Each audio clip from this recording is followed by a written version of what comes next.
you can perfectly well concoct a good solid argument why you're going to eat this seal, there's still this bodily empathy that comes into play, this resonance, this recognition of personhood, which makes it ethically and in their case spiritually complicated. So a lot of the modern debate is played out in this quite abstract realm. Would you do this in this situation? And what I'm really saying is it doesn't really matter what you reason when you're standing there face to face with an animal. There's still something that happens, some sort of connection that needs to be dealt with. Hello and welcome to the Animal Rising podcast. My name is Rory and I'm joined today by Rob Percival. Rob is the head of policy at the Soil Association and also the author of a book called The Meat Paradox. It should be a fascinating conversation. Rob, thank you so much for joining us. Thank you for having me. I want to talk first about the meat paradox and what it is. But before even that, I want to find out just a bit more about you. Why did you feel the book was an important one to write? What are your kind of prior interests, experiences? Basically, where did the book come from?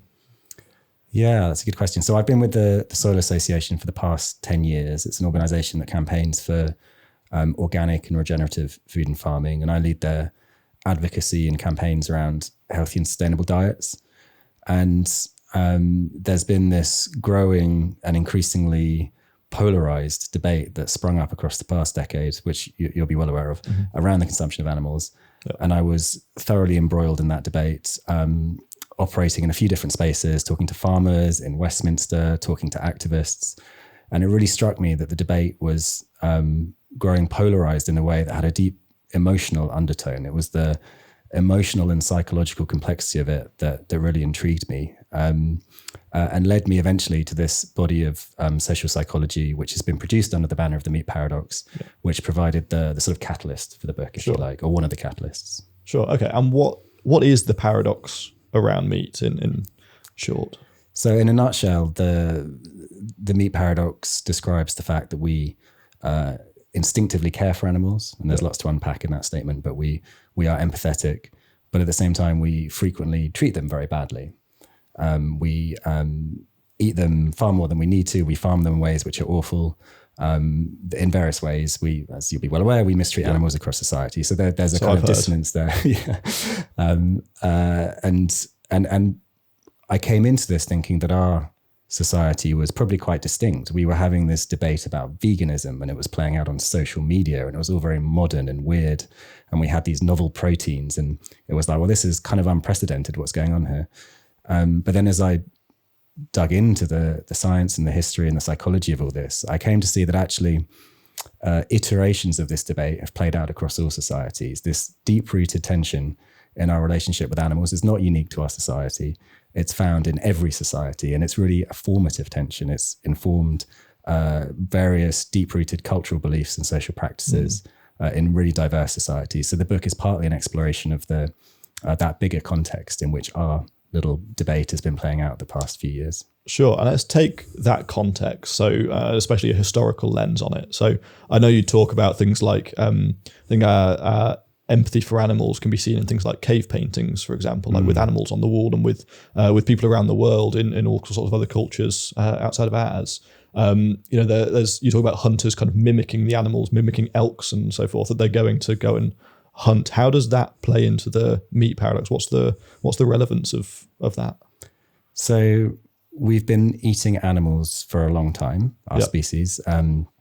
There's some debate around that we can come back to if you want. But generally it's accepted that omnivory and animal consumption is pretty deep rooted in the human lineage. And we started as scavengers. We were these marginal apes on the savannah, picking at carcasses and finding the naked ape. The naked ape, exactly, smashing skeletons with bones, bones with rocks and trying to get the bone marrow within.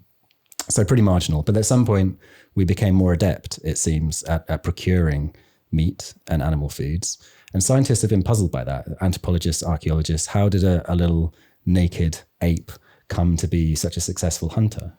And it seems that part of the answer to that lies in our ability to adopt the perspective of the species we were hunting. Sure. So we learned to think like an elk, to think like an antelope, to move like a zebra, whatever it was. And in that way, we grew increasingly skilled at tracking them, at locating them, at killing them. So it's kind of a theory of mind, I guess. Like we have this ability to conceptualize other animals as being other animals, effectively. Yeah, so we learn to read their intentions and behaviors and recognize within them a degree of personhood. So this idea, this recognition that animals are persons, and where in the human story that exact perception came from is open to debate. It's probably closer to our species, but this mimicry and imitation and perspective taking seems to run much deeper.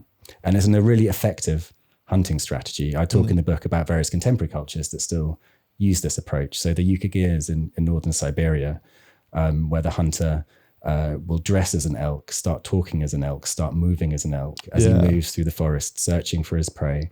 And when he comes upon an elk, he starts imitating its movements and calling to it. And the elk is sort of intrigued and comes towards the hunter saying, well, who is this? It's one of my kind. At which point the hunter then kills the animal. And this is all very effective, but it brings into view the personhood of the animal. It brings in a sense, their ethical value into view. And recurrently across indigenous cultures today and seemingly deep into human history is this perception that meat might involve something akin to murder. Yep. And this phrase, meat is murder, is very much associated today with animal rights activists. So the Smiths as well. Exactly. And the Smiths, yeah. The army helmet with meat is murder. Exactly. The certain cover. Aesthetic. Yeah.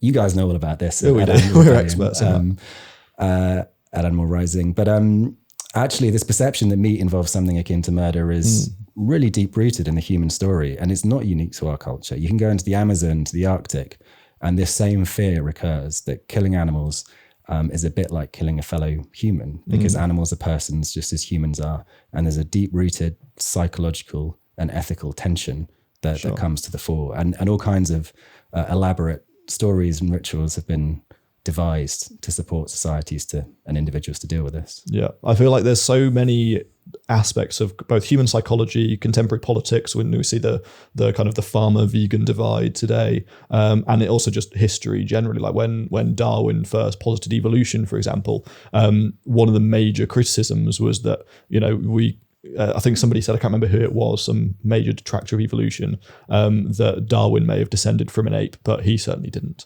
And it's this idea that we can't see ourselves, at least now in the present day in the Western world, we can't cope with seeing ourselves as the same as animals fundamentally. But if you actually look at what humans are, if you obviously believe the story of evolution, which science posits today, we are nothing other than animals. And yeah, we're talking and we can stand upright and we look quite different. We're kind of naked, we're not covered in fur and all this kind of thing. But we kind of hone in on our differences from the animal kingdom and ignore our similarities, I think. And I find that really interesting, how looking at other cultures around the world, mimicking the elk is the prime example. It is kind of we are one of the same, and our relationship is as such, effectively. Yeah, there's lots in that. And there's I explore in the book, there's a sense in which empathy with other animals is hardwired into our mind and body to a certain degree. You can cultivate it, it's shaped by our beliefs and so on, but there's an instinctive bodily response that can occur when, for example, we see another animal suffering. There's a resonance, there's some sort of reverberation, but there's also some biases inbuilt into that. So we empathize more readily with animals with a more similar body shape, for example, and those that adopt more human-like behaviors as we perceive them. So even at the very most basic level of our physiology, there's a deep tie and deep empathetic impulse, but it's also slightly skewed. And that skew can be enormously influential when it's channeled through a sort of cultural and social context into a set of beliefs about how the world works. So there's lots to unpick. Yeah. Well, I was sort of thinking about that a little bit this morning, because I cycled here from where I live, and along the cycle path I was going along and swallowed a fly, kind of hit the tonsils in the back of my mouth just out of nowhere. So you're not a vegan anymore? Not a vegan anymore, no, exactly. So that proves it. I instinctively swallowed, and then I was like, oh no, how am I going to explain that to Rob, that I'm no longer vegan and clearly a hypocrite? But it was a case, because I was thinking about this, because it's happened a few times. It's inevitable, right, that we're going to cause some harm. Last year, I think it was in the winter, I walked out my front door, accidentally trod on a snail, and I was like, oh no, I've killed a snail. It's not that I'm no longer vegan, obviously, but it's a case of however we live, we're always going to cause some harm. We are a part and parcel of nature, and nature is ultimately quite ugly. And examples like stepping on a snail when you walk out your front door, or swallowing a fly as you're cycling along, those things are unavoidable, obviously. But it's a case of like, how much empathy can I have with that fly? Well, obviously it sucks that the fly was swallowed and died, but there's always going to be harm, and you're never going to fully extricate yourself from that. But I want to go back to the various cultures around the world that kind of, I guess, mimic animals in their hunting strategy, and particularly then compare those with us. What Animal Rising have been talking about for much of the last year is our broken relationship between humans and nature, humans and animals. Do you see us as having, like us, me and you, and sat here today, do we have a broken relationship with animals, or the Western world at large, in UK and Europe and America? What's gone wrong there? If so, I don't want to be a leading. I don't want that to be a leading question. I would say emphatically that our society has a broken relationship with animals, that we're all to a degree complicit in that, though some are trying much harder than others to find a healthier route through. So I think unambiguously, yes, our collective relationship with animals is broken. And there are deep historical reasons for that. It's very easy to romanticize indigenous cultures and talk about, there was this pristine harmony that we once had with animals, and that's not true. The way that these animals died when they were hunted was often violent. These societies didn't always manage to live in balance with the natural world, as is sometimes portrayed. I think New Zealand's a great example of that. I think back in when I don't know if you know about this, the Maori obviously colonised, arrived in New Zealand only about 1250 or something. So they've only been there for about 800 years or so. And by the kind of 17th century, when kind of white Europeans first turned up, on my understanding at least, New Zealand was almost destroyed, and the Maori were almost wiped out because of overhunting. And this has happened time and time again. Greenland's been colonised by humanity like half a dozen times or so, and each time the humans there have died because when they turned up, immediately went back to overhunting, overfishing, all this, and ran out of food, essentially. So it does happen that we do romanticize, of course. Sorry. And I have a positive spin there where I'm going with this, but I'm glad you drilled home that point that actually, this damage recurs across history and has been really severe. But what you do find also recurrently across history is an ethos that aspires towards a more egalitarian relationship with animals. And which has manifest in some societies in a broadly more balanced relationship with the living world, with nature. And I talk in the book about the Tucano, this Amazonian society or collection of tribes who have a really extraordinary relationship with the animals they hunt. They in common with other indigenous peoples, they employ various modes of mimicry and perspective taking, but they also tell a story wherein the value of the animal's life has to be weighed against their own. So any animal that's released for the hunt has to first be bargained for with the sort of spirit overseeing the wild animals that live in the forest. And it's the role of the shaman to do this. He visits the sort of overlord's lair while in trance, and there's various negotiations. And the belief that comes through that sort of cultural narrative is the idea that you're only ever justified in killing an animal if it's entirely and absolutely necessary. So you have to be hungry before you go into the forest. You have to kill very carefully and only what you strictly need. And if you kill more than you need, then your soul will be taken from you when you die, and you'll be reborn in the body of the animal that you killed. So, and this plays on their mind very strongly. They're very, very anxious not to kill more than they need. And there is a real curb placed on their consumption. There's a sense in which this cultural narrative does hold back their more destructive instincts. And at the center of it is this idea that human and animal life is more or less equivalent. You could be reborn as the very pig that you're about to kill. So you better treat it right. So it's just an example. And I'm by no means saying that's how we should try and live, but an example of how one society has tried to find that place of balance and find an egalitarian ethos. And there's still violence and various forms of self-deception mixed up with it, but it's a world away from what we believe, which is in our society, which is more just a rampant sense of entitlement right? Yep. Yeah. That's really interesting actually, because in the vegan movement today, there's lots of kinds of vegans, of course, and there's lots of diversity of thought within kind of the vegan philosophy, if you want to call it that. And some wouldn't even call themselves vegan. Some vegans would say, "Oh, you're not vegan," even though you're on a plant-based diet and all this kind of thing. There's You eating a fly, me eating a fly is going to have hate comments underneath this video. But what I wanted to say was there's a lot of people who say, because we're often approached with this, like, what if you were on a desert island and it was you and a pig and a barbecue? And my first response is always, well, something's gone wrong in my life to put me in that position. But I'm never quite sure what I would do. Would I willingly die? Because then the pig's going to die as well. Both of us are pretty much in a dead situation. Or would I eat the pig to preserve my own life, at least for some boat to find me or something? Like, what would I do? Would I sacrifice my principles or myself first? And it's a hypothetical question. It's more or less pointless, because I'm not going to end up on a desert island.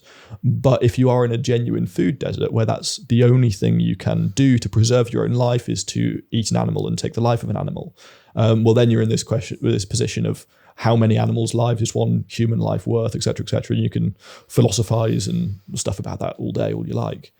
But it strikes me that that's a similar kind of, for those vegans who said, yes, in order to preserve my own life, I may well take the life of an animal, or those who are in kind of the grey area. It strikes me as a very similar answer to the question as what the Turkana have kind of developed for, I suppose, far longer than we have, is this answer of, if it's to preserve your own life, then sure. But I'm sure if they took that mindset and they ended up in Bristol or in London or something in the UK, anywhere in most places in Europe, and it's no longer necessary to take the lives of an animal, then you just don't, and you end up on a kind of a plant-based diet and kind of roughly ascribing to the vegan way of things. So it's very interesting how that obviously translates. And there's something which I explore in the book around the divergence between a moral justification and our ethical experience. Yep. So in the abstract, you can say, yes, I'm entirely justified in eating this pig. Yep. And you can think of various societies on Earth who live in landscapes where all there are to eat are animals, or who have done historically. So the Inuit, there are no plants in the far, far north. If you want to survive there, you've got to eat animals. So if you follow a certain line of reasoning, it's entirely justifiable and rational that they do so. And yet that doesn't stop it being distressing for them. It doesn't stop it being morally disturbing. So our ethical experience isn't really, is only to a degree sort of touched by that moral justification, if that makes sense. And so even there where you can perfectly well concoct a good solid argument why you're going to eat this seal, there's still this bodily empathy that comes into play, this resonance, this recognition of personhood, which makes it ethically and in their case spiritually complicated. So a lot of the modern debate is played out in this quite abstract realm. Would you do this in this situation? And what I'm really saying is it doesn't really matter what you reason when you're standing there face to face with an animal. There's still something that happens, some sort of connection that needs to be dealt with. Yeah, exactly. And I think that's where a lot of vegan activists end up in this position where we end up so traumatized by what they've seen and what they kind of believe the world to be, that no matter what the kind of moral justifications or scientific justifications say, as we'll come on to like agroecology later, they will look at something like agroecology, regenerative animal farming, and the trauma will kick in and they'll be like, absolutely not, because their ethical experience is so different to any plausible moral justification. And I'm saying this from the side of veganism, of course, if you can call it a side, that it's, I completely agree. Ethical justification, ethical experience is such a different kettle of fish, if I can say such a slur. Pizza would have an alternative, wouldn't they? Like kettle of tofu carrots, tofu, kettle of carrots, kettle of tea. Yeah. Okay. Okay, so the meat paradox, just coming back to hammer that point home, is essentially that we are, as you've put it elsewhere, we are an evolved predator who has empathy for their prey. Is that right? So that puts us in a rather tough spot. And I'll obviously there's lots of debate about whether or not we are an evolved predator. There's various physiological adaptations in the human body, our guts and our teeth and everything. A lot of people will say, oh, look at our canines, but then vegans will say, but look at our molars. And then you'll look at our digestive system and whether or not we can digest raw meat and all this. And I personally feel it's not that important to debate because, again, an is doesn't imply an ought. Like, just because we might be evolved predators doesn't mean we need to continue to be predators if there's an alternative solution. But we have ended up in this place where, as you say very correctly, we are essentially very entitled to the lives of animals, right? And so when you look at the number of animals that we're eating, especially in the Western world and in the developing world, is always increasing. And in the world at large, the number of animals we eat is still increasing as well. We're in this situation that it seems very, very, very difficult to get out of, right? And part of the problem, I think, if I'm right in interpreting your argument, is that we've more or less hidden the problem from ourselves, right? So, for example, when I cycled here this morning, the main road that I usually would go alongside of was closed. And so I have to, for the last few months, do this kind of windy route through the countryside, and it takes me right past a pig slaughterhouse. And there's nothing on it that says it's a pig slaughterhouse. Nothing. It's run by Pilgrims, which is a big chain across the UK. But absolutely nothing looking at it other than the smell. But looking at it, you just think it was a random warehouse, a bunch of lorries parked outside. But if you're there for long enough, you'll see a lorry drive in with pigs in it. And that will be the only sign that that's what it is. And it's just next to this cute little village. There's lovely green meadows with like cows free range roaming over them. So it looks really picturesque, nice little church. And then there's a little slaughterhouse tucked away. And that's, if I'm right in interpreting what you're saying, that's part of the problem. Is that right? Yeah. So there's a sort of literal physical detachment from that process where it's in a hut over there and we don't look at it. Yep. And you alluded to the fact that Pilgrim, there's these big corporations which have strong sway over the supply chain and food politics and so on. But there's also beyond all that, a more deep-rooted sense in which we have detached from all this. In every society, you find the categorization of animals into food and non-food, pets and dinner, and that's partly a way of channeling our empathy towards some species and away from others. So there's a withdrawing of moral concern from the animals that we define as food animals. And at the center of this body of social psychology, which has been produced under the banner of the meat paradox, is this evidence that we are very wily in our moral judgments, in our allocation of moral worth. Yep. So if you take two rooms of people, give them some beef jerky to snack on and give this one some nuts and get them to fill out lots of questionnaires and slip in the middle of a questionnaire about the moral value of a cow. Those who are chewing on beef jerky will judge the cow to be less sentient, less morally valuable, less intelligent than the other group. And they won't know they're doing it. They're just sitting there eating some beef and in the background, there's this burgeoning sense of dissonance and they mold their moral perception around it. And there's all sorts of these strategies which are at play in this sort of cascading tapestry across society, which keep us relatively chilled about the fact that this atrocity is going on around us and that the way that we're relating to these animals and treating them is deeply opposed to our moral instincts.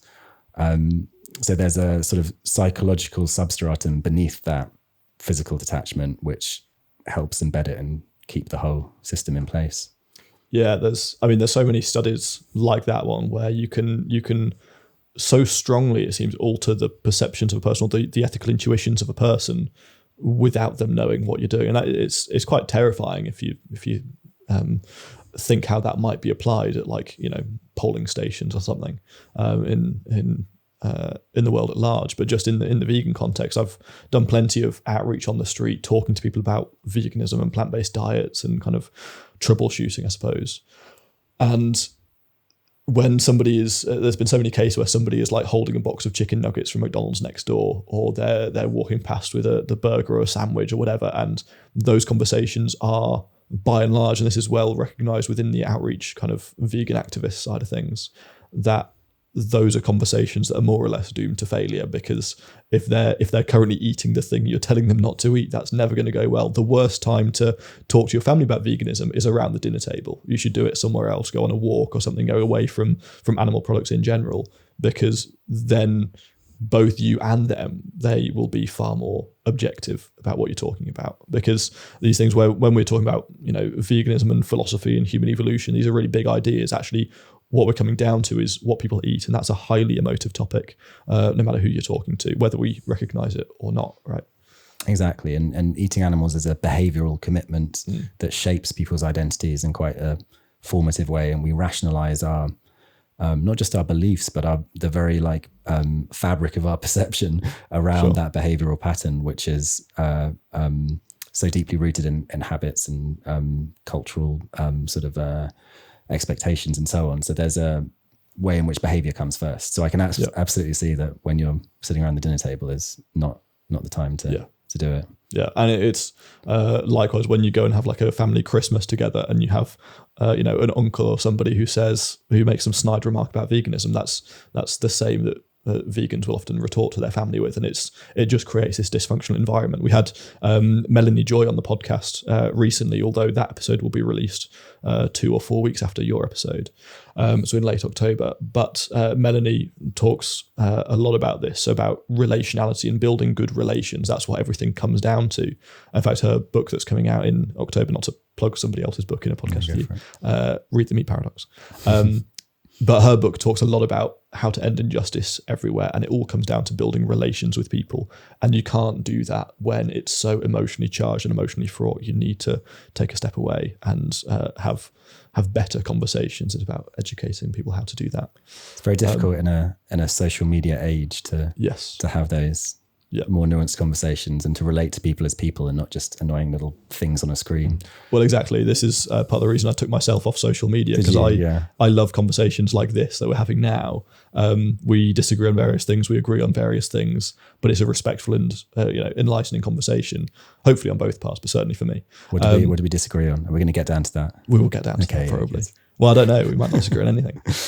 But on social media, even I find myself sinking down to this pit where it's just like, just send that snide remark to them because it's funny or it'll make me smile, but it never does. It always I'm like, oh, that's just made me feel a bit shit now.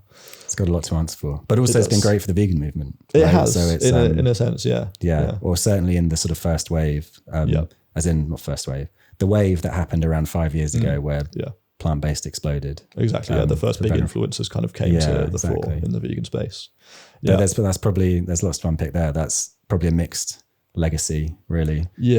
That's sort of period from 2015 to 2020 where everything was plant-based, veganuary was booming. It just kind of triggered this pushback, right? And it also presented veganism as more about social media influencing, and it sort of blurred the ethical message at its core to some degree, I guess. I mean, volumes could be written on the relationship between veganism and social media. And when people say veganism is just a diet fad, in a sense, they're not always wrong, because in social media, that's often what it evolves to become. And because social media, I suppose, what's the word? Splits everybody into groups. It forms this kind of this parting of the sea, and nobody can cross between the two sides. That's essentially what happens. You just end up in your own little loopholes, and that's what we're trying to break with the podcast. And we're trying to have conversations with everybody from like the most committed and hardcore vegan activists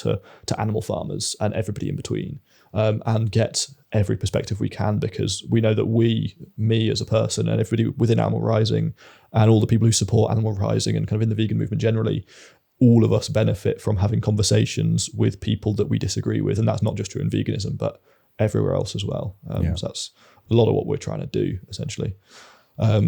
So I want to come back to the topic of conversation. So we were talking a bit about kind of slaughterhouses being hidden away and all this, and we'll come on to the animals and the environments and all this kind of stuff in a bit. Those are often, again, to excuse the phrase, the meat and bones of the vegan conversation.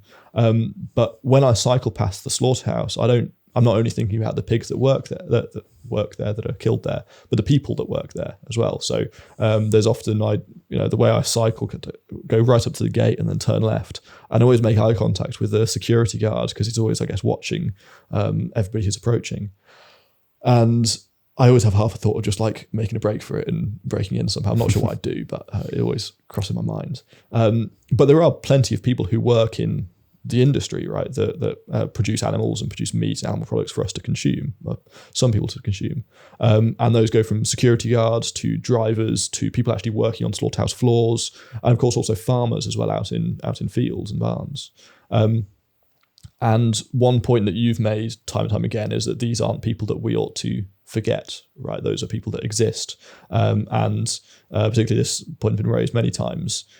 Slaughterhouse workers are often people who are migrants, right? Or who are underprivileged in various ways and have various things going on in their lives, such that this is kind of the only job they can get. And it's often not a very healthy job for them, right?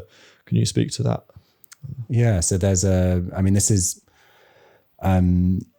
something I unpack in the book a little bit. So there's a sense in which this work is very undesirable. Yeah. There are also skilled jobs that people are proud of, but often it's migrants, particularly in the or just people with fewer opportunities in the big sort of more industrial operations. And these aren't easy places to work. There's a higher rate of physical injury than most other careers in the UK.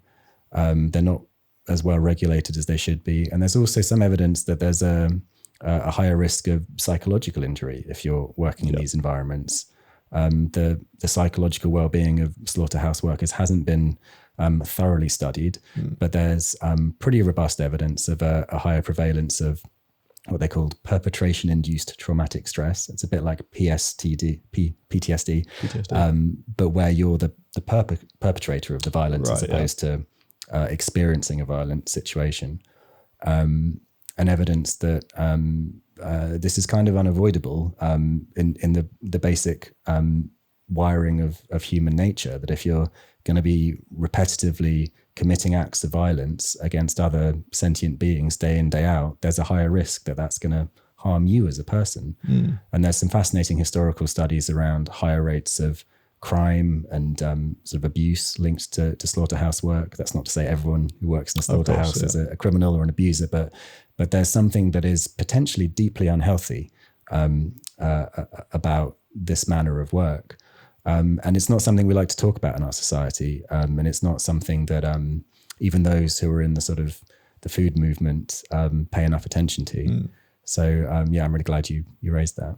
Yeah, it's there's two things that come to mind when talking about slaughterhouse workers. The first is this slaughterhouse that I cycle past every time I come into town. Just last year, there was a case, last year or this year, there was a case where these two slaughterhouse workers essentially killed and butchered somebody in Bristol, so not actually far from where we're sat now. And I'm not saying that was because of this perpetration-induced PTSD or because of their work at slaughterhouse, but obviously it could be spun that way, and it could you could hypothesize. I don't know the details of the case, and nobody really does, except for I guess the people involved in working it. But the other thing that comes to mind is there's numerous people actually in the vegan activism movement who used to work at slaughterhouse, and I went to a talk by one of them. It was decades since he worked in a slaughterhouse, but even now, decades later, he's breaking down in his talks and clearly very emotional, clearly very traumatized by what he's had to do. And I guess in a sense, his activism, I'm not going to put words in his mouth, it's kind of a way of atoning for that, it seemed, from the talk that I went to. But either way, whether the murder was, which clearly incredibly tragic, was a result of the psychological damage, or perhaps they just kind of correlate in a way that people who are in that situation that they might turn to murder obviously have no choices, obviously are left for working in slaughterhouse in these very typically undesirable jobs. Either way, there's a huge problem with how we are treating people and the kind of jobs that we're putting them into with no support whatsoever. And again, it's easy to demonize these people, but actually very often they're victims just as much as, perhaps not just as much, but to a great extent, just like animals are. So yeah, in that moment, they're exercising this extraordinary power over the animal that's before them, but really they're not the ones who have the power. If you take a step back, it's when you look at it through that sort of lens of power and the politics of it, where does the, who's actually in control here? It's really the people standing on the slaughter line. Yeah. And I'm right in thinking you, for was it research for the book or else somewhere else in your job, you spent some time in a slaughterhouse? What was that like? Intense. Have you been? I haven't actually. I've been to slaughterhouse vigils, which are obviously very different, but I've never stepped foot inside one. So the one I talk about in the book specifically is was quite a small operation actually, which in some ways is better. Simply in that it wasn't the big conveyor belt and everything rattling along at 100 miles an hour. And I'm still fascinated by my response to it, by the degree to which I oscillated between being profoundly disturbed and a little bit bored. Like I wasn't saying I was bored the whole time, but some of it is really repetitive, and like the human mind has this amazing ability to sort of phase things out and sort of start daydreaming about something else, even in the midst of the grotesqueness of it all. And it was grotesque. I'm not saying I was just indifferent and all that, but so were you observing, or were you there slaughtering the animals or taking part in the work somehow? So I was there with a group of vets participating as trainees, which involved getting hands bloodied in various ways and shooting into a detached cow's head, and becoming quite intimate with some of the animals as they came through.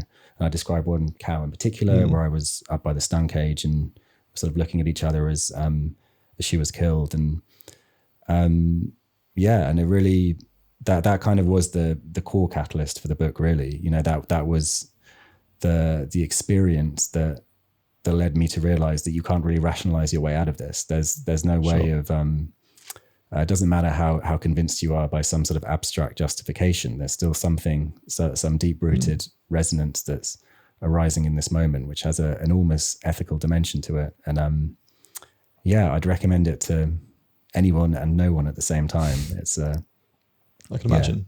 Did you feel, I think I know the answer to this, did you feel more like a predator or more like an empathizer, or a bit of both? At no point did I feel like a predator. I felt like there was this big mechanized system going on around me, which had some humans plugged into it, which was just quite brutal and in its efficiency, quite indifferent to the animals, that I was complicit in it and I was participating in it.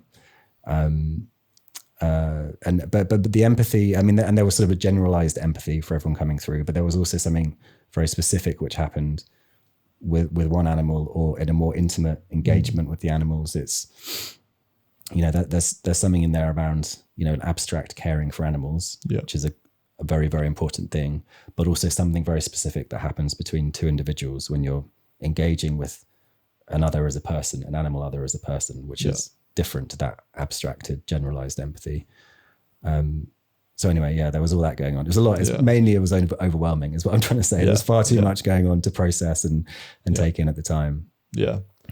I can imagine it's an incredibly complex place to be, to spend some time in that space. It's something that, I wouldn't, obviously I wouldn't like to do it, but at the same time, part of me is like, but it is an incredibly important thing to have some experience of, even if it's just going and looking around. Like I've dedicated my life effectively to vegan activism, but I am deeply aware of the fact that I've never really spent much time on actual working farms around actually farmed animals, never been to a slaughterhouse, been to the inside of one. I'm not hands-on connected to the agricultural process that I spend so much of my time campaigning about. And again, that's part of the point of the podcast, is to get on people who have to, whether or not we agree on anything at all. As I say, we want to get animal farmers on the podcast and actually talk to people and have good conversations with people who are, who would, if you believe social media, would be so far on the other side of the debate that you wouldn't expect us to sit in the same room together and shake hands at the end of it. But that's part of the problem we're trying to solve effectively, is how can we put the public in the place that you've been, for example, in a slaughterhouse or in a farm, or just kind of understand what it's actually like to do these things, and then find out for themselves where they sit, essentially. And I've got mixed feelings as to, I mean, firstly, I don't think anyone should feel obliged to. Like, you know, you can be a vegan or an animal lover without ever stepping into that space. It's it's not a requirement, but it's sometimes people talk about it like some sort of rite of passage or something. So I'm not sure about that. And then I'm in two minds as to the value of exposing lots of people to it. Sure. Because what matters is not so much the exposure, but the story that's told about it afterwards, the rationalization, how do you process it? And there are very powerful cultural narratives which are already erected around us, this architecture of thought, which would mean a lot of people would go through that experience, tell themselves they were okay, treat that as all the more reason to think that everything's fine with the way they're behaving. Or do you know what I'm saying? There's so it's not a silver bullet, which you weren't suggesting it was, but sometimes it's put forward. If only we could get everyone into a slaughterhouse, you know, they'd see. And it's like, well, maybe some of them would probably, but not necessarily everyone would see. Like, if slaughterhouses had glass walls, I think is the saying. Exactly. Or if a lot of people say, we should take kids to, we shouldn't outlaw meat, but we should take our kids to slaughterhouses while they're in school, so they see what happens. And in the Netherlands, they've literally built slaughterhouses with glass walls where you can go on a tour. Have they really? The pig industry somewhere between a commendable effort to being transparent and also just trying to humane wash what they're doing. Yeah. And, it's a great PR stunt. Yeah. So I don't know about that glass walls quote. Yeah. Yeah. Fair enough. So that seems to be a fairly good and, unless our audience disagree, fairly cohesive exposition of the problem. And we're kind of in this place where we are at least behaving as if we are predators who have a great deal of empathy for our prey, and that is quite unique in the animal kingdom. And we've also dug ourselves into this hole where animal consumption is at an all-time high and is perpetually increasing. We're also in this position of climate change as well, which sucks, in a word. So what do we actually do about it? What's your position, Soil Association? What's kind of the solution that you are campaigning for, working towards? So, yeah, you've alluded to the fact that there's quite a few crises we face. A couple, you know, I hear. Climate crisis, nature in various ways, biodiversity crises, various crises on a social level to do with social equity and access to food. Real food security crises in terms of the structure of the global food system and the sense that we're now in an age of environmental breakdown with all these shocks and stresses put on the system that's going to very rapidly snowball in the years ahead to put us in a lot of trouble. And there's no easy solution to any of that. I sort of sit broadly in this agroecology movement, which is advocating for a move away from the corporate structures that currently dominate the food system and a move in food production back towards more nature-based approaches, so away from agrochemicals and industrial inputs and so on. And you can see that in the morphology of the word: agro, farming, ecology, nature. And so it's doing both at the same time. Yeah, it sort of started as the history of it's very interesting. There's a bit of the history which is sort of a science. What's the science of farming in an ecological manner?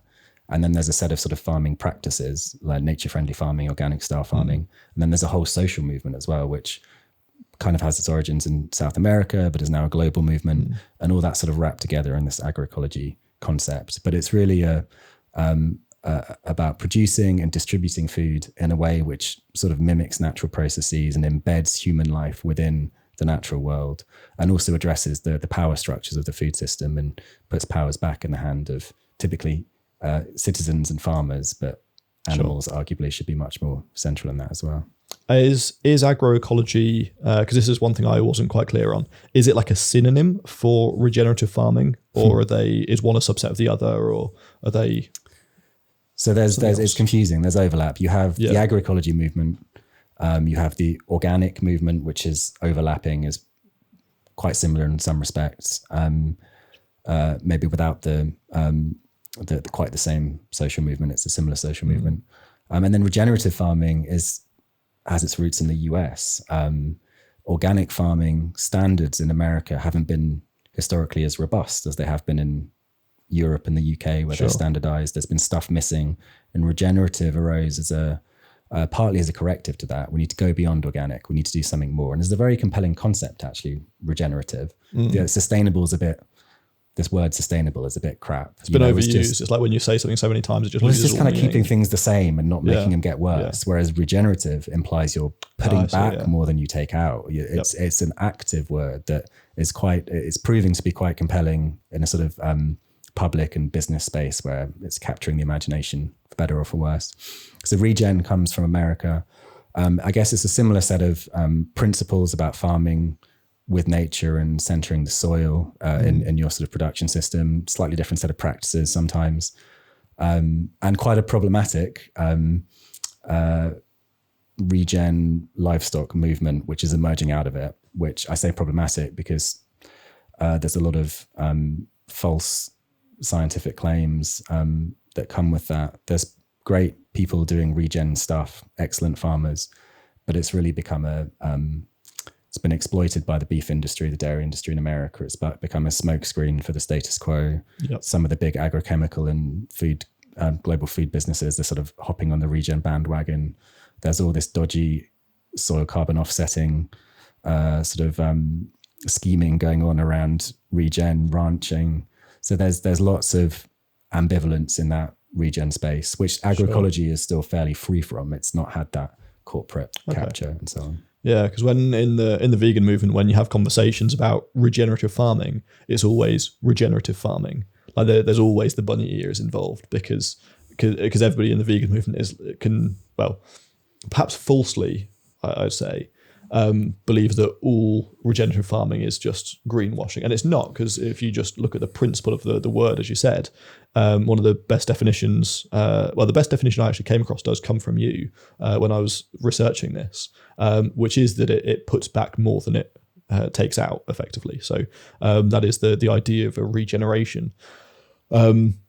And yet there's this sad effect where, because of greenwashing and because of perhaps of just kind of general cynicism in the vegan movement of just not trusting anything that you're told because you feel so lied to through everything in life, which is a sad case of the trauma of many, many vegans.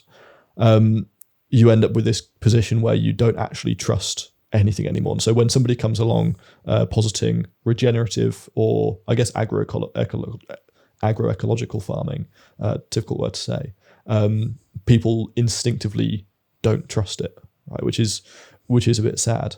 But of course it depends on exactly what it is and what the context is. So let's go back to the history of the idea, because you alluded to evolved in Latin America and had a whole kind of social movement around it. Was this a social movement that was led and fronted by farmers, by scientists, by politicians, by citizens, consumers?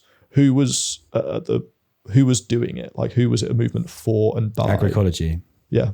So agroecology, it's historically been a sort of peasant farmer movement. It's been concerned with protecting indigenous food cultures, local culinary traditions, more nature-friendly ways of farming against the sort of encroachment, the colonization of those spaces by big food, by the multinational food corporations who are either selling agrochemicals or who are coming in trying to shift the market of consumption towards Western style, highly processed foods. So it's in that grassroots space, which again, there are ways in which that can be overstated, that polarization. The agroecology movement isn't opposed to innovation. It's not like intrinsically against business, people selling and buying food.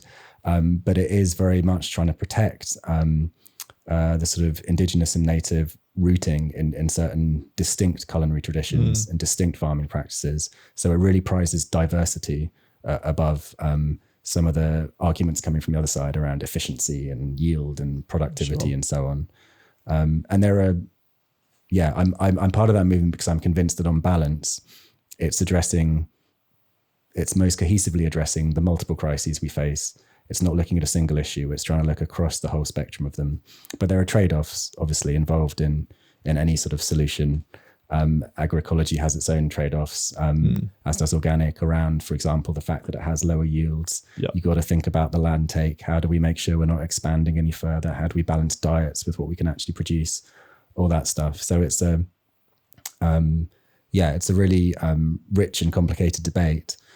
But if you look at the multiplicity of challenges we face, you need a solution that is facing out to them in all their complexity. And that's what I see in agroecology. Sure. So it sounds more like agroecology is a process to get to a solution rather than a solution in and of itself. It's not dogmatically wedded to any particular thing. It's just saying, hey, we need to put the agro with the ecology if we're going to get through this. Yeah. So there's a set of underlying principles which around diversity, recycling and circularity, and sort of grassroots democratic decision making, which are manifest in very different ways depending on the social and national context. So there is a unifying sort of center to it around those principles, okay. but it can play out across the world and in different local contexts in a variety of ways. Sure. Okay. Makes sense. So in the UK, for example, how far are we from any kind of agroecological solution? Like, what does the landscape look like, both metaphorically and literally? Like, how are we doing? So we're suffering the consequences of half a century of bad politics, where all and bad food system economics, where all the drivers have been pointing. And this goes back to the Second World War. This is a story that's been told plenty of times. We needed lots of food, so we intensified food production. We ripped up all the hedges. We focused on the high yielding varieties. We used loads of agrochemicals.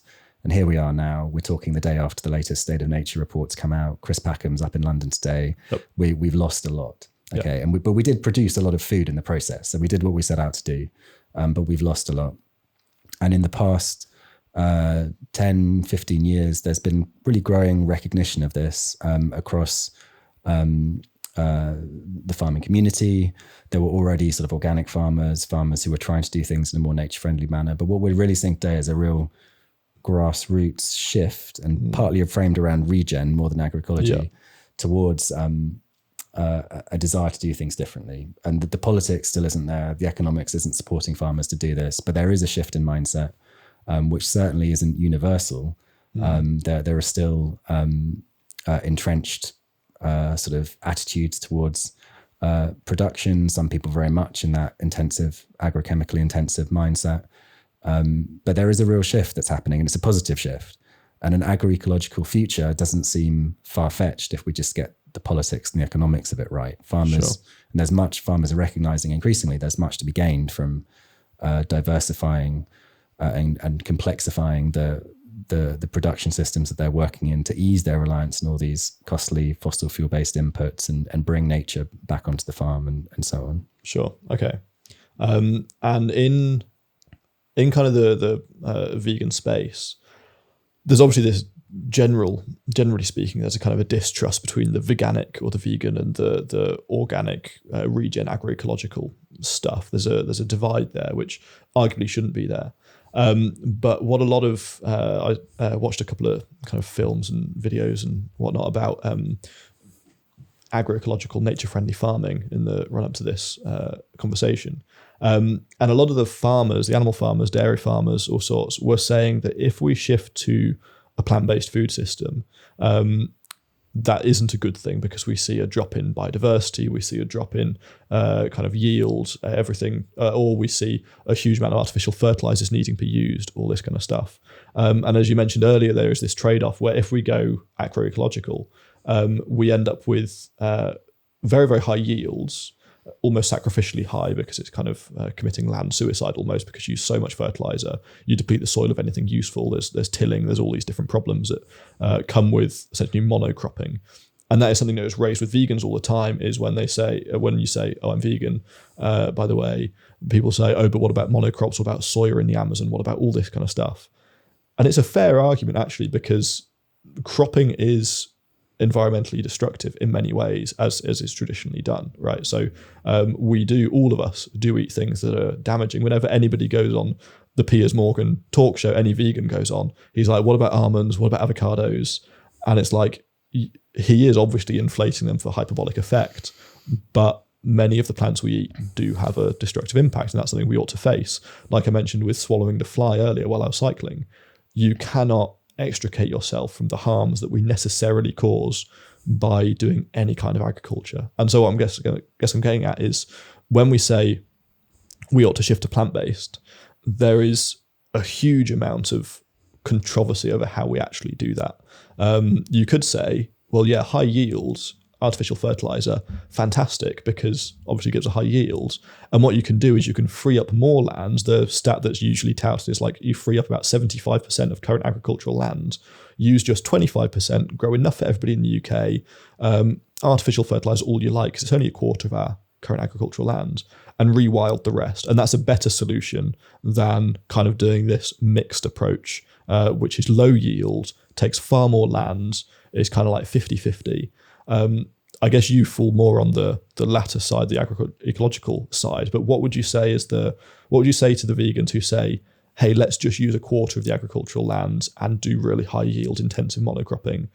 What's the downside of that approach? There's lots I want to respond to that. So firstly, just on your earlier point around, I guess our product swap's the answer to this. If I swap my pork sausages for some Linda McCartney, I would say do that. I love Linda McCartney.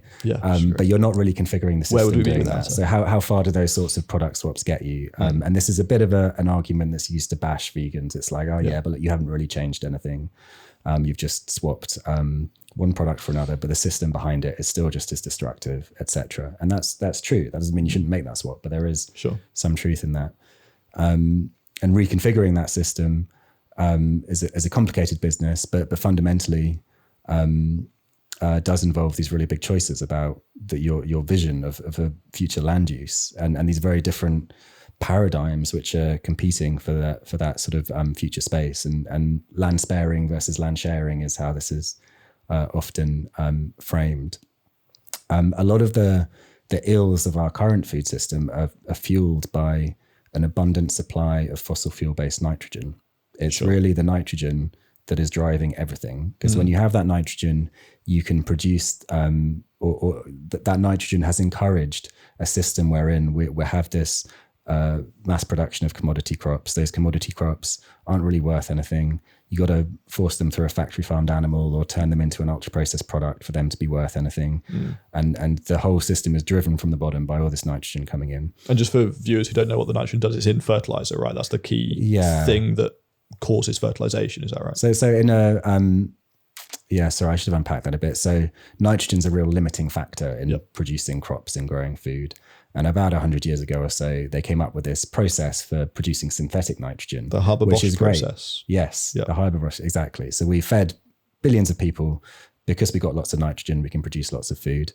But it's really climate intensive. There's a lot of fossil fuel combustion goes into this. It's very polluting. And it's created this system which is predicated towards just producing massive volumes of pointless foods and then trying to find something to do with them. And factory farming of animals is really driven by the availability of those cheap monocrops. So there's reconfiguring the system from an agroecological perspective requires addressing the use of those fossil fuel-based inputs and moving to more circular systems based on recycling nutrients, keeping everything in a sort of closed loop, feeding everything back in and so on, and then balancing diets accordingly. And there's a trade-off, as we've discussed, that means slightly lower yields, and it could plausibly lead to a higher land take. And this is where eating less meat becomes so critically important. In the agroecological scenario that we're positing, you can free up millions of hectares of land, both abroad and in the UK, for nature. You can do the rewilding thing and you can do that nature-friendly farming, but only if we eat much, much less meat and dairy. How much less meat and dairy are we talking? So it depends. Different models make different assumptions. Broadly, we're talking about 50% less beef and dairy, 80% less poultry and pork. You can squeeze those figures by making different assumptions about welfare and environmental impact and land take and so on, but really significant changes. Is that like a recommended amount? Is that a minimum or is that an average? Is that what is that in the? So this is across the population, and it's these sort of modeling exercises. You make all these assumptions, you plug things in, and you work out, well, we could free up this much land, and we could save this much carbon from being released, and diets would have to change in these ways. So it's a kind of rule of thumb, but it signifies the scale of change that's needed to make agroecology work. It's a very long-winded answer to your question, which I am coming to. What are the trade-offs? Why would we do that instead of just focusing on intensification, narrowing our land footprint. There are a couple of trade-offs. One is that requires these fossil fuel-based inputs, which come with big corporate interests, which also pollute the waters and kill the bees and do all this horrible stuff. Of course. And secondly, but more importantly, we've been trying to do this for half a century. We've been trying to intensify production, and it hasn't led to land being spared. It's led to more and more land being taken because the economics of the system drive you towards this sort of paradoxical efficiency gain where the sensible thing to do is to then take more land, more land, more land. So it's a sort of kind of a hypothesis, which is unproven in reality, that if you intensify production, you're actually freeing up land somewhere else. That's just not how it works. You just end up with a wasteful food system and a bunch of chickens on a factory farm. Sure. So there's lots to unpick in all that. I'm speaking in very broad terms. And just to finish off this slightly long answer, there was a national food strategy produced recently by Henry Dimbleby, for the government, which they duly ignored. He said, why don't we do both? Why don't we have a bit of that intensive farming, still broadly agroecological in principle, but you've still got some agrochemicals in the mix. So you're trying to produce lots of food on some land. Why don't we do lots of the nature-friendly farming stuff? And hey, look, if we get it right, you can still rewild massive areas. You can still do the landscape scale nature recovery. You don't have to choose between them. You can blend the right solution to the landscape. So probably the sensible answer is not either or, but a bit of both. Sure. Nice. That was a really long answer. Not at all. Long answers are needed in these kind of things. It's hard podcasting because you want it to be shorter and bite-sized and, to be able to soundbite things for social media. But equally, that's a part of the problem because there is no simple solution. Animal Rising, we spent the last year talking about the broken relationship between animals and nature. And that is easy in a sense to do because, as most people would agree, we do have a fairly broken relationship. Most people who have already looked into this kind of thing. But how do we fix that? Well, that's what really long answers are needed for because nobody has the answer. There is no the answer. Fixing what we've done is a thing that's going to take decades and a lot of conversation between a lot of people who really know what they're talking about and a lot of people who really don't, but who, because we're all a part of this system, we all need to have some kind of say in how we get out of it, or at least how our voice is represented. But that is an incredibly inefficient and incredibly difficult process. So that's my long answer to saying long answers needed and good. And I hadn't even got into the interesting bit yet, which what was is the interesting bit? Well, I sit in the agroecology movement, but I'm intrigued by the idea that animal welfare isn't enough. That our current conception of animal welfare is flawed in various respects. That if we truly want to value these animals for their ecological contribution in these systems, that maybe we shouldn't be eating them, or maybe their meat should be a byproduct, or maybe there's a blurred line between rewilding and food production. Maybe they should be given as a minimum a natural lifespan, not killed at a young age. And there's all that sort of blurry ground, which isn't in the mainstream agroecology movement, but which would, again, shift the dietary balance but represent a sort of progressive step towards an animal-free farming system, which I don't think is necessarily impossible. I don't think it's necessarily viable this decade. But if it is possible, then I see it as being out the other side of an agroecological scenario where you've first given high levels of welfare, but then started to push the boundaries of your assumptions around the meaning of that term welfare. Sure. Yeah, this is something I really want to talk to you about because it's actually something I, in all my research, there was so many, there was a blog post you wrote on the Soil Association that was like, is there a place for beef and lamb? We think yes, in a sustainable food system. And then equally, a lot of what you say is so pro plant-based and, pro Linda McCartney and all this. So it's a really interesting kind of position to sit in that a lot of vegans would probably not want to listen to you because you've written an article saying, we think there's a place for beef and lamb. But equally, this is a transitionary process that we need voices from everywhere to contribute to, not least animal farmers. What I wanted to say was, or to talk about more, was the place of animals, because I am fully on board with the idea of agroecological farming. I think it's necessary. Like, that's just obvious from the definition of the thing agroecological. And regenerative farming as well. As I said, there's so much kind of negativity regenerative farming in especially the vegan space, because most of the time it's just kind of a euphemism for using animals in the normal way, and we harvest some manure and put it on the crops, but everything else is the same. And that obviously is not a sort of regenerative farming that I am keen on. But this agroecological idea, what I always wondered was, and what I simply don't know enough of the science or the agricultural science to really say, hence why you're here. We can have, perhaps this is the argument, we can have sustainable beef and lamb and dairy and all this. But do we need to have, like, is it a necessity in a food system? Because obviously the reason for livestock integration, which is a big part of the literature around sort of regen, agroecology, so livestock integration is needed, if I'm not mistaken, for the manure, which is a great source of fertilizer.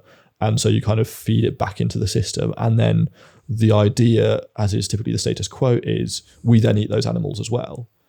But do we need to eat those animals? Is that a necessary part of making the economics work? Yeah, so there's this kind of underlying ecological rationale that's put forward by those in the agroecology and organic space for integrating animals or for utilizing certain landscapes to produce food. And yeah, there's lots to it. There's not a simple answer to that question. Are they necessary? I think that, I guess partially we don't know yet because it's... Well, there are, for example, in the east of England, there are areas that have been really intensively cropped for many years. It's the big arable regions where it's been very agrochemically intensive. The soils are not in a good state, and soils are pretty important to our future food security. Pretty important. Think about resilience, adaptation to extreme weather that's coming our way. You need to rebuild those soils, and quickly. And the sensible way to do that is to diversify those rotations, get animals back on the land in sort of temporary lays and grazing bits of the phases of the rotation, and their manures and their trampling and so on does have benefits for the soil.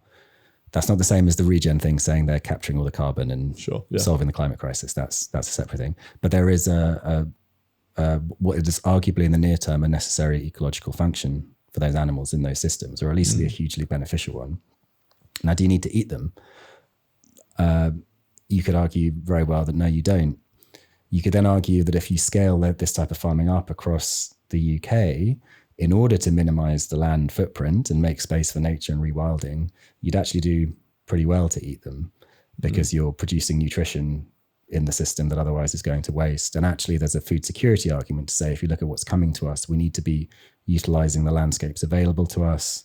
It's not the same as the NFU line, we've just got grass, therefore we must graze animals on it. But there is a case for looking at certainly in the decade ahead, and thinking about how do we sustainably produce nutrition in the UK.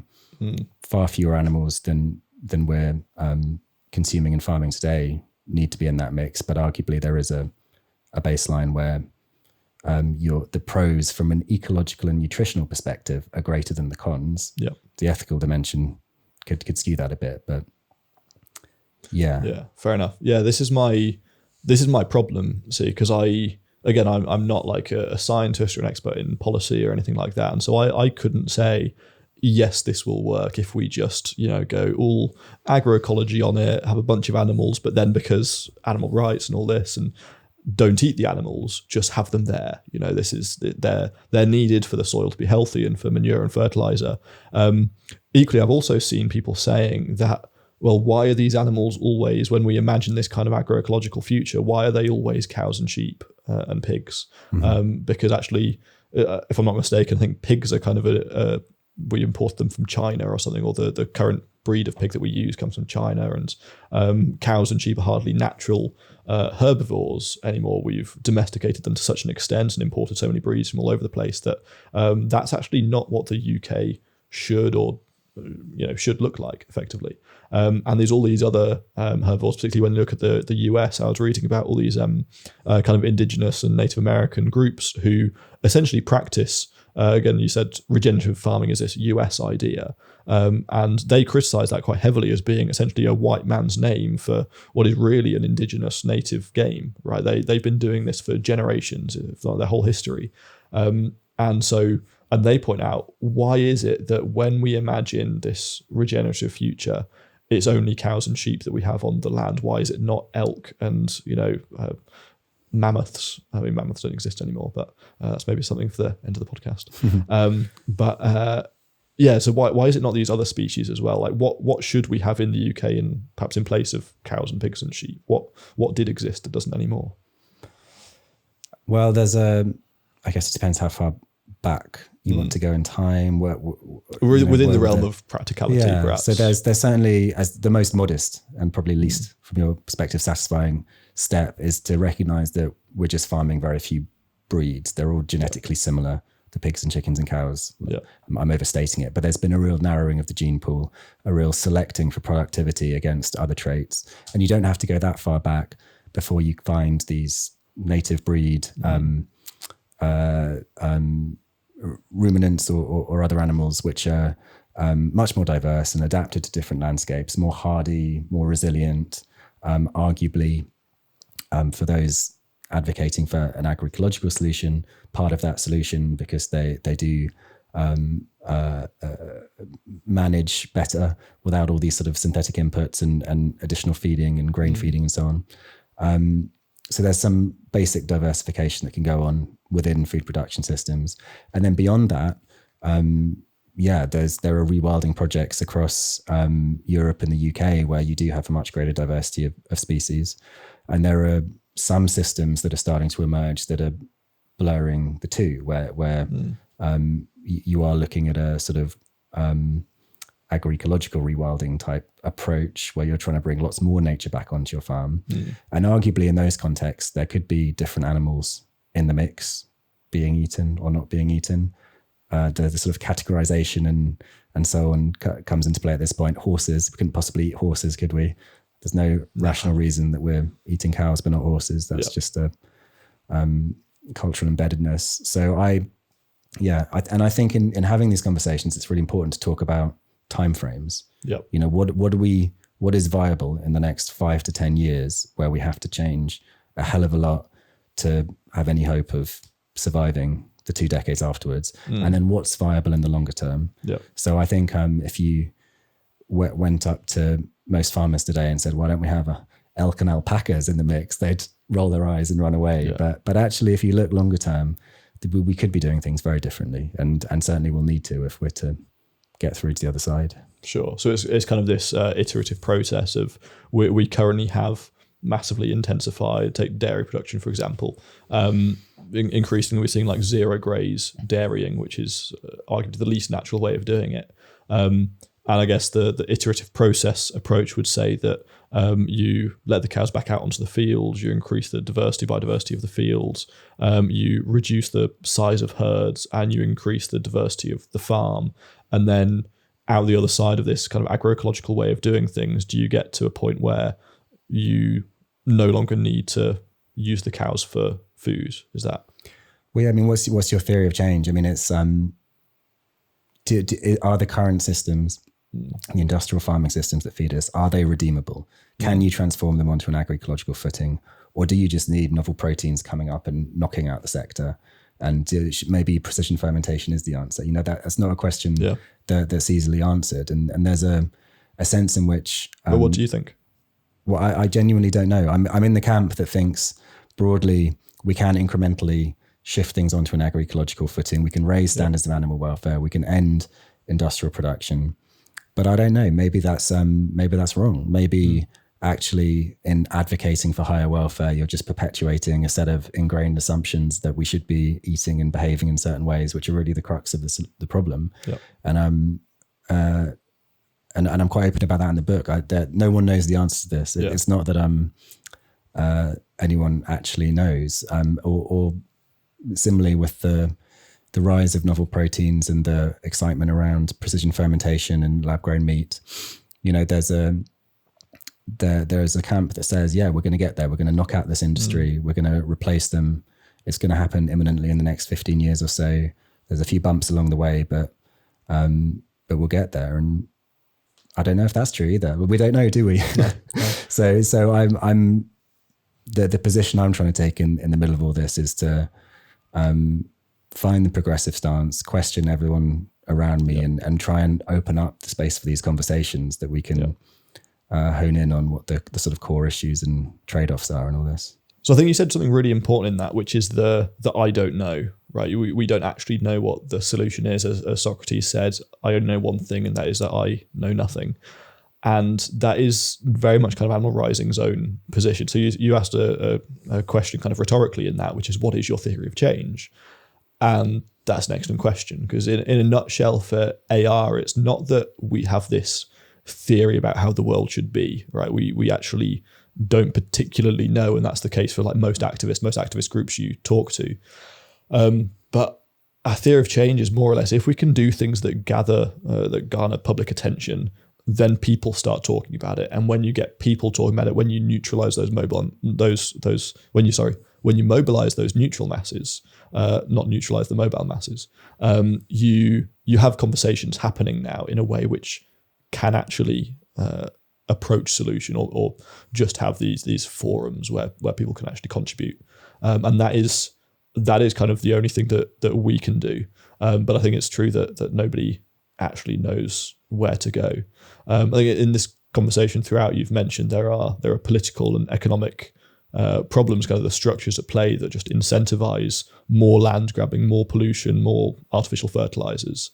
So as a first step, what is the thing that you are thinking about or wanting to campaign for right now? Like, what can we write to our politicians and say tomorrow?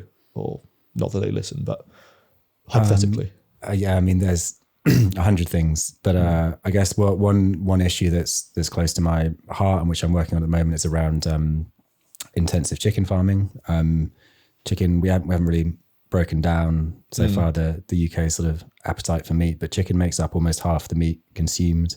Really? I didn't know. It's approaching that. It's the meat type where demand is growing year on year.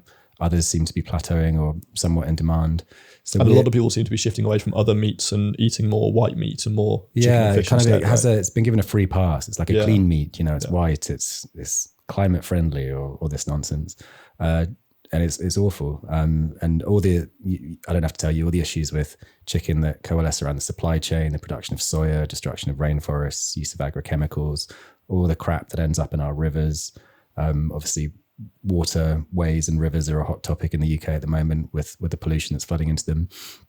And we need to stop building these things because they have a 10-year lifespan. So in terms of just a single issue to focus on for the next couple of years to write to your representatives about and your MPs and so on, I'd say go for chicken, but it's not the one that reconfigures the entire system. There's no single thing that changes the political and economic lock-ins that we have. We need action on multiple fronts. Sure. But anyway, if you only have time to write one letter, I'd say choose chicken. Chicken farming. Yeah. Fair enough. It's the River Wye, isn't it? That's the focus of it big one at the moment. But it's just going to spill over to another river.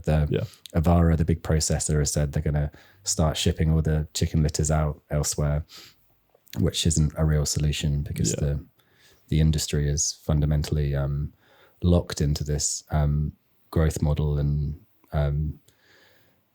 so a lot of my headspace at the moment is framed around destroying the chicken industry as quickly as possible. Sounds like a good headspace to be in. I remember when there was an article came out, I think last year, when I worked for a kind of animal campaigning organization, and it was about MRSA, the antibiotic resistant strain of bacteria being found in high concentrations in the River Wye due to chicken farming. And I remember thinking two things. One is that actually it's potentially almost a better way of getting the public on board, especially around a time when we'd just come out of the far side of the COVID pandemic, is saying actually this is only going to happen again. It's a new front that hasn't been talked about perhaps enough, is the pandemic potential of intensive animal agriculture. And the second thing I thought was, it's fun to swim in the Wye MRSA, which was just a funny pun on the YMCA song. I sent around an internal email saying it's fun to swim in the Wye MRSA, and nobody smiles. So I was sad. No, I think it's great. You get a thumbs up from me. Thank you very much. But pandemic, and we've got this avian influenza situation, this bird flu crisis, which is terrifying. Which was created by industrial chicken farming, industrial poultry farming. These low pathogenic strains of bird flu have been circulating in the wild population for forever. Yep. But if you have these chicken farms, they act as incubators. You get these highly pathogenic strains, and it's going to keep happening as long as we keep farming like this. Biosecurity measures don't work, and it will eventually mutate, whether it's this strain or some other strain or some other virus. It will mutate into our next pandemic. It's almost guaranteed to happen as long as we keep farming like this. And there's been some effort to land that message with the public. It hasn't caught on quite as well as, I don't know. I think we need to explore it more. But people are maybe still shutting down from COVID. They don't want to think there's another one around the corner. Yeah, and especially not one that they could potentially be responsible for. Yeah, every time you, I was thinking this, walking down the aisles of a supermarket, every time you buy a chicken breast or do something as innocent as like a pre-marinated roast chicken you can just bung in the oven and feed the family with. Every time you do that, it's like buying a lottery ticket, and the winning number causes the next pandemic, and it's an antibiotic resistant one, or is avian influenza or something, and that's got a 55% kill rate as opposed to just a couple of percent. And we know how bad a couple of percent was, and looking at more than half is quite a terrifying thing. That is perhaps too dark a note to approach towards the end of the podcast. Are you doom apocalypse. And gloom and apocalypse? It's where most of my conversations end. Don't worry. It's where most of them have to end. If we're being honest with ourselves. Never go to the pub with me. It's depressing as well. Nor me. Do you have hope? Yeah, I mean, hope's it's not a thing, is it? Really, it's a process of finding value and motivation in spite of all the crap. No, I do, but I struggle with that phrase. It can sound a bit trite, right? I know you didn't mean it in a trite way, but I'm absolutely convinced it's going to get worse before it gets better, and a lot worse. But that doesn't mean there's no cause for getting out of bed in the morning. There's still we still have huge agency to shape how it plays out the next couple of decades. So I still have a caveated hope. That's good. I think a lot of us, especially in the activism communities, are driven by equally a sense of hope and a sense of the total loss of hope and frustration. And it's a difficult place to operate in psychologically all of the time, because it's exhausting in a sense to both have hope and have it shattered in front of you every week when Rishi Sunak ditches all our green pledges, or when some new factory farm is set up in the Wye Valley, or whatever else it may be. But I think you're entirely right. Hope is a process, and the process by and large is campaigning and activism and conversation as well, just trying to make change. Yeah, and in the Dark Mountain sort of project and community, I think it's Dougal that came from there's this idea of a hope beyond hope. So you have to go through that phase of it's not a phase, that process of giving up all hope before you find the thing beyond it, which is a sort of slightly different type of hope. And I guess that's how you really hone in on where you can valuably spend your time and so on. So anyway, fair enough. A slightly less apocalyptic note to end. Slightly less apocalyptic. That's good. We went from apocalypse to a lack of apocalypse within a few moments. Yeah. That's brilliant. Well, Rob, thank you very much for joining me. I think that concludes our wide-ranging and, for me, very educational conversation. Hope you guys at home very much enjoyed it as well. This was the Animal Rising podcast. You can find us launching new episodes every other Thursday, fortnightly on Thursdays. Do subscribe and see who we're chatting to next time. Thank you very much for joining me, and thank you, Rob.